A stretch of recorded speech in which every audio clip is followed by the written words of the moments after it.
یہاں تک اس کے پاس خط آ گیا من صاحب اس کے ساتھی کی طرف سے جو وافق کو وہ بھی موافقت کیے ہوئے تھا رائے ہرکل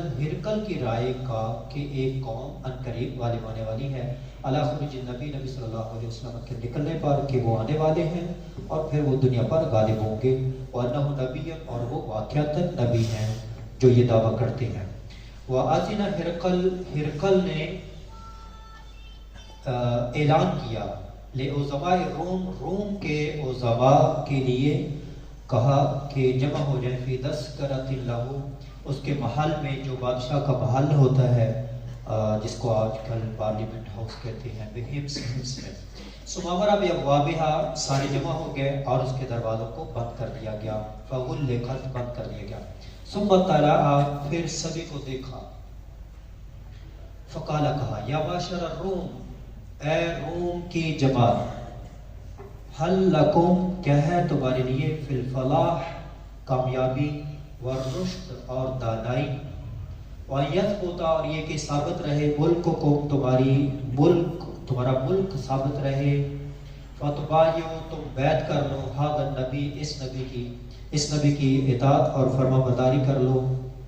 کہ اس کی فرما برداری کر لو تمہارا ملک بچ جائے گا اور تم کامیاب ہو جاؤ گے کیا اس کی رغبت رکھتے ہو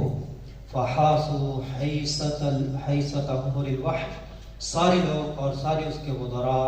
اور جتنے بھی بشیر تھے وہ بد کے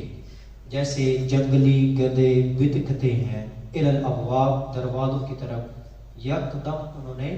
دروازوں کی طرف دوڑے لگا دی فوجدوها دروازوں کو پایا قد غلقت کہ وہ بند کر دیے گئے ہیں فلما رآ جب دیکھا ہرکل نے نفرتهم ان کی نفرت کہ یہ اس پیغمبر کی اطاعت کرنے کو تیار نہیں وآئیس اور وہ مایوس ہو گیا من الایمان ان کے ایمان لانے سے